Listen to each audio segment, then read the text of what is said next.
Hi, welcome to another video. In this video, we will discuss about XLOOKUP. It is a continuation of the VLOOKUP function because the same requirements, but we try with another function.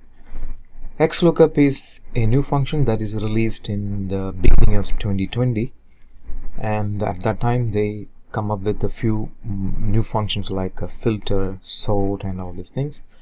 And this one is actually to replace VLOOKUP, but actually it is not a replacement to VLOOKUP because in some scenarios VLOOKUP is still the better option, and in other scenarios XLOOKUP is another better option. So we need to know both. So if you know both, you can choose which one is better for you. Okay, XLOOKUP uses the dynamic array method. Okay, so here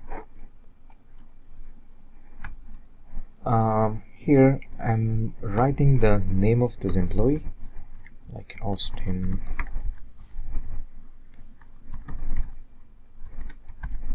and I need the job, department, and the business of this employee. So let me choose XLOOKUP. So here the lookup value is this one and the lookup array. So we need to pick only the lookup array. You don't have to select the whole table, just the lookup array, and then choose the return array. What do you want in this scenario? I wanted job title, so select only that one. And one thing you need to make sure that the height, the size, I selected around 24 cells. Here also it should be the same length, otherwise it doesn't work. And you can simply close this, so you get the answer. It's very easy. And sometimes the input is wrong, then you get an error message, but instead of applying if error function, there's a built-in mechanism is there. You put a comma, and what if not found? Maybe you need a message called not found to be shown if there is no input, if there is no output matching the input.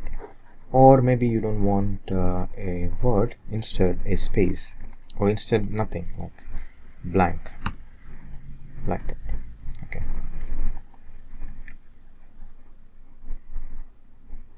and another option is I can repeat the same formula here in order to get the output, or I can do one thing.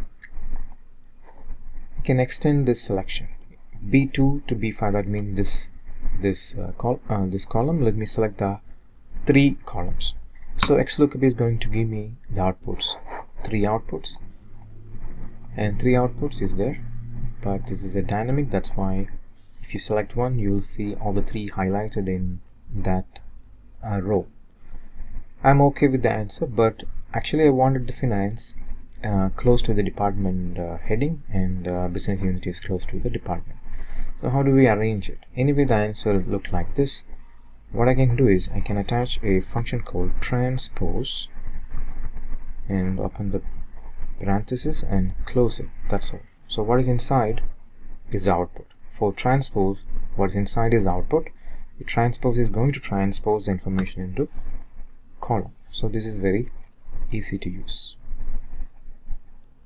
And another useful feature that is not available in VLOOKUP but that is available in XLOOKUP is XLOOKUP can find out the values that is on the left side of the input. Okay, I have another column that is hidden here. Let me unhide it.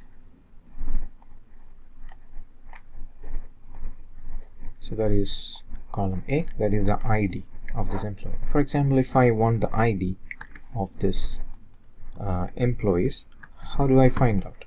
Because my input is full name. So as you know, VLOOKUP only look at the value that is on the right side of the input, not left side of the input. But XLOOKUP can look up a value that is on the left side of the input.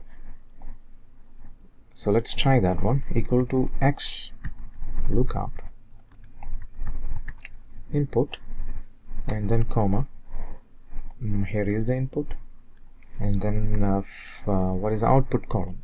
I wanted the output from this column, and close the bracket. So I got this information. So XLOOKUP is useful In this scenario, this is unique with XLOOKUP. That means this function is not available in VLOOKUP. And you can try other things that you learned in VLOOKUP, like partial informations that you can easily find out. You can use it in XLOOKUP as well.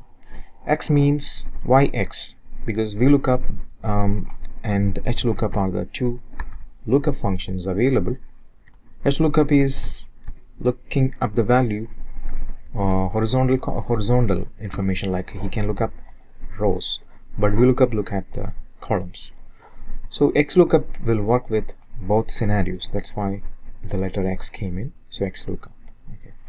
Thank you for watching. Hope you understand this information. Thank you.